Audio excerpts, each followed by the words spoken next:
बिस्मिल्लाहिर्रहमानिर्रहीम। अस्सलाम वालेकुम नाज़रीन। हाथों और पाँव की रंगत दिखाने के लिए आज आपको बेहतरीन घरेलू तैयार करता स्क्रब बताने जा रही हूँ, जिसको आपने मेरे बताए हुए तरीके के मुताबिक तैयार करने हैं और फिर इस्तेमाल करने हैं।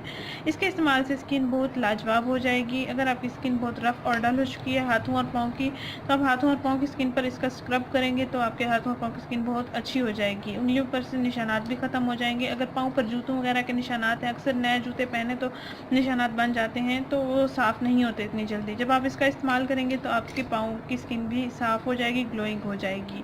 गर्मी और सर्दियों दोनों मौसमों के लिए ये बहुत ही मौजू है। ईद से पहले पहले अपने हाथों और पाँव की रंगत को खूब निखारें। इस रेमेडी को तैयार करने के लिए आपने, इस स्क्रब को तैयार करने के लिए सिर्फ आपने दो चीज़ें लेनी है। एक आपने टमाटर लेना है, दूसरा आपने नमक लेना है। नाज़रीन, आपने करना ये है कि 1 चम्मच आपने नमक लेना है। नमक आपके पास कोई सा भी मौजूद हो, आप कोई सा भी इस्तेमाल कर सकते हैं। और 1 अदद आपने टमाटर लेना है। टमाटर को आपने 2 हिस्सों में इस तरह काट लेना है और फिर इसको नमक में आपने डिप करना है और उसके बाद आपने स्किन पर इसको अप्लाई करना है और हल्का हल्का स्क्रब करते रहना है। तकरीबन 5 मिनट तक आपने हल्का हल्का स्क्रब करते रहना है निशानात वाली जगह पर, और उसके बाद आपने नीम गर्म पानी के साथ वॉश कर लेना है।